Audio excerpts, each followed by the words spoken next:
Hi, it's Scott Allen, and in part 5 of my series I'm going to look at the back 3 options for the Lions. At fullback I think you can lock in Leigh Halfpenny from Wales. He was voted the 2013 Six Nations Player of the Tournament, and he's been fantastic for Wales over the last 4 or 5 years. He's very good under the high ball. He's also a good long-range goal kicker, and that'll come in handy. In combination with George North and Alex Cuthbert for Wales, they've formed a pretty potent back 3. He's good in defence and links well in attack. He's been a rock at the back for Wales, and I'm sure Gatland will pick him to start at fullback.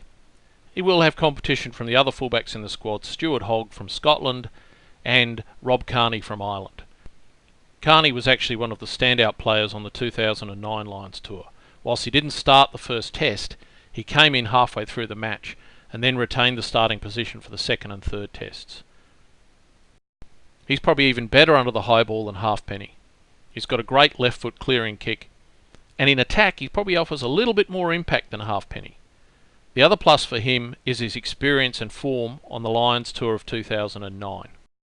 It'll be a close run thing in the selection between he and Halfpenny, but I don't think Halfpenny's form is going to be ignored, so I think Kearney will be competing for a bench spot, or possibly as a winger. One of the wing spots will definitely be occupied by George North from Wales. With the Wallabies playing so much of Wales in the last 2 years, we've seen a fair bit of him, and we've seen some of the impact that he can have. He's a big guy, great footwork, and a lot of pace. He's been used successfully by Wales as another big man who can alternate the hit-ups with Jamie Roberts. As you can see in some of these clips, he's very good at busting tackles. He's also been used as a strike runner off set piece, and I'm sure the Lions will use him in exactly the same way. So I think James O'Connor can get used to the sight of George North running straight at him from scrum and line-outs. And then the next time there's a scrum or line-out, he'll have Jamie Roberts running straight at him. The question then becomes whether the Lions include Alex Cuthbert from Wales on the other wing, who's a very similar player to North, both in terms of size and the way they play.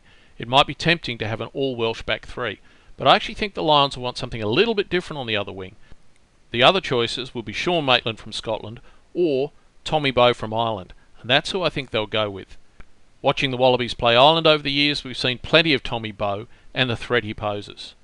In 2012 he was the leading try scorer in the Six Nations tournament and was in great form until he injured his knee, basically caused him to miss all of the 2013 Six Nations, and he only came back to play 3 games for Ulster before he was selected in the Lions squad. So there is a question as to whether he can bring back some of the old magic after that knee injury. That's something we'll see in the lead-up games, and I think those lead-up games will determine this final position in the Lions starting team. One thing that does count for Tommy Bowe is that he started all 3 Lions tests in 2009, and as you can see, he posed quite a threat for the South Africans. If you've been watching all of this series, you'll see that when it comes down to close selection calls, I've pretty much gone for the guys who've had the experience, particularly on that 2009 Lions tour. I think experience and form on that previous Lions tour will be a central theme in the selection of the Lions team. I had planned for this to be the last part in the series, but I'm going to add one more, looking at some of the attack patterns from Wales and the Lions in 2009, which I think will show us a little bit of what's going to come from the Lions in 2013.